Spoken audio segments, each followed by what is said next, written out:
Mateus capítulo 2. Esse capítulo descreve a história da infância do nosso Salvador, em que descobrimos como seu sofrimento se iniciou muito cedo e como a sua pessoa, a expressão da justiça, se tornou uma realidade, antes mesmo de começar a praticá-la em toda a sua extensão.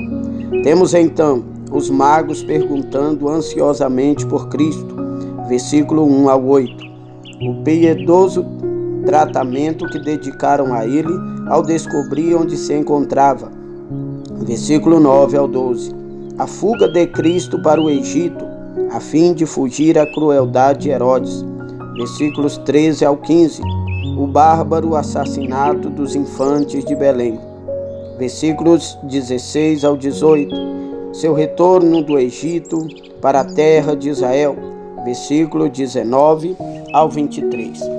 Os magos do Oriente, versículo 1 ao 8. Foi um sinal da humilhação imposta ao Senhor Jesus o fato de, embora ser o desejado de todas as nações, sua vinda ao mundo ter sido pouco comentada, passando quase despercebida, e que seu nascimento tenha sido ignorado e desconsiderado. Ele havia se tornado um ser anônimo e desconhecido.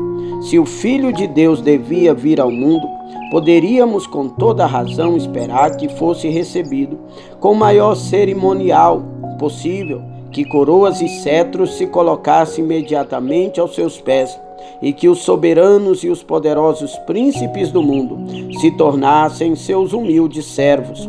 Um Messias assim era o que os judeus esperavam, mas não foi isso que aconteceu.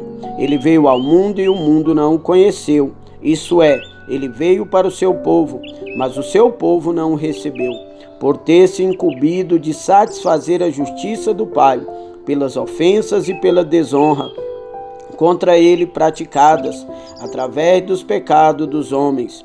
Assim o fez, anulando-se e privando-se de todas as honras, que sem dúvida deveriam ser concedidas a uma divindade encarnada. No entanto, por ocasião do seu nascimento, assim como sucedeu mais tarde, raios de glória brilharam nos momentos mais importantes da sua humilhação. Embora seu poder se mantivesse oculto, raios brilhantes saíam da sua mão. Abacuque 3 e verso 4, suficientes para condenar o mundo, especialmente os judeus, pela estupidez que demonstraram.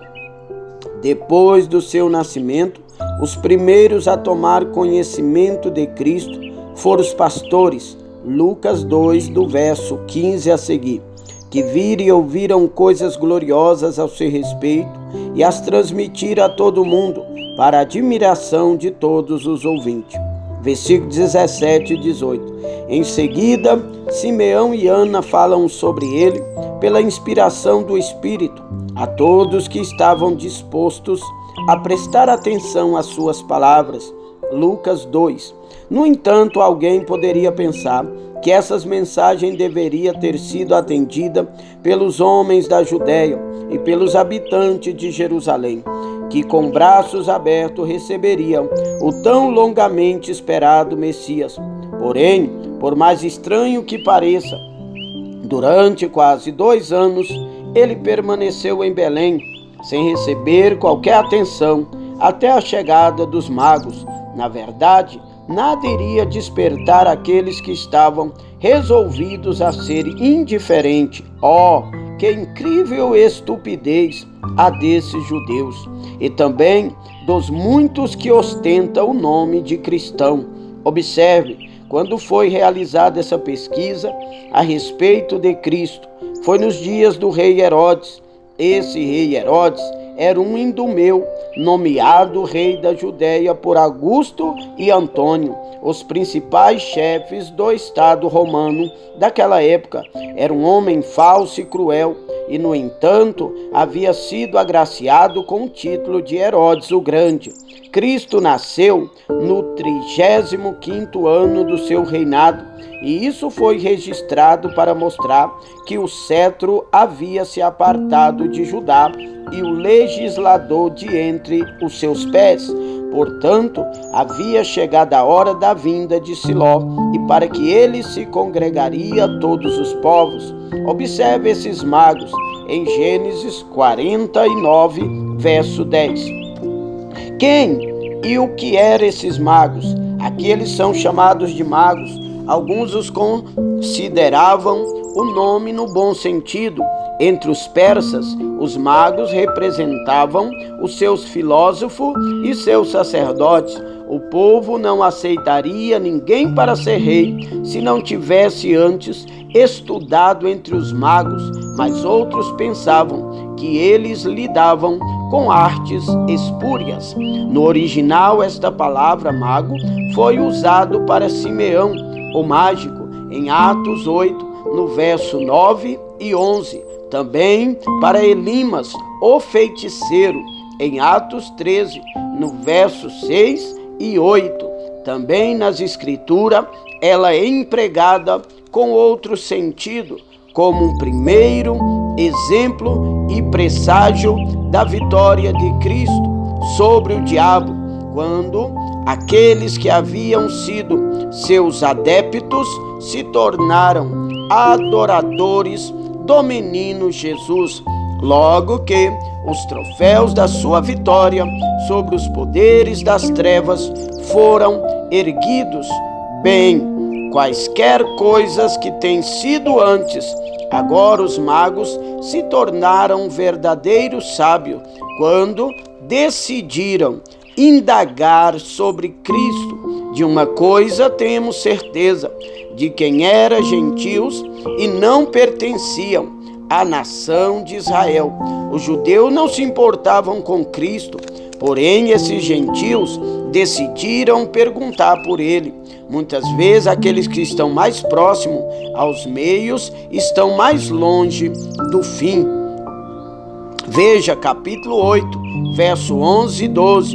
A homenagem prestada a Cristo por esses gentios representava um feliz presságio e também um exemplo daquilo que iria acontecer quando Cristo trouxesse para perto de si aqueles que estavam distantes. 2. De que era sábio? Eles lidavam com artes curiosas. Os bons sábios devem ser bons cristãos que completam seu aprendizado quando aprende sobre Cristo. De quem eram os homens do Oriente? Notáveis por suas profecias.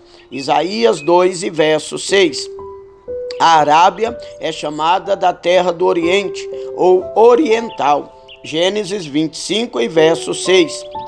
E os árabes são chamados de homens do Oriente. Juízes, capítulo 6 e verso 3. Os presentes que trouxeram eram produtos do seu país. Os árabes haviam prestado homenagem a Davi e Salomão como exemplos de Cristo. Jetro e Jó eram desse país. Tudo que podemos dizer sobre eles é que as tradições da Igreja Romana são de pouco valor ao afirmarem que eles eram em número de 3, embora os dos antigos diga que eram 14, que eram reis e que se encontram enterrados em Colém. Daí a razão de serem chamados de os 3 reis de Colém. Não desejamos ir além do que está escrito.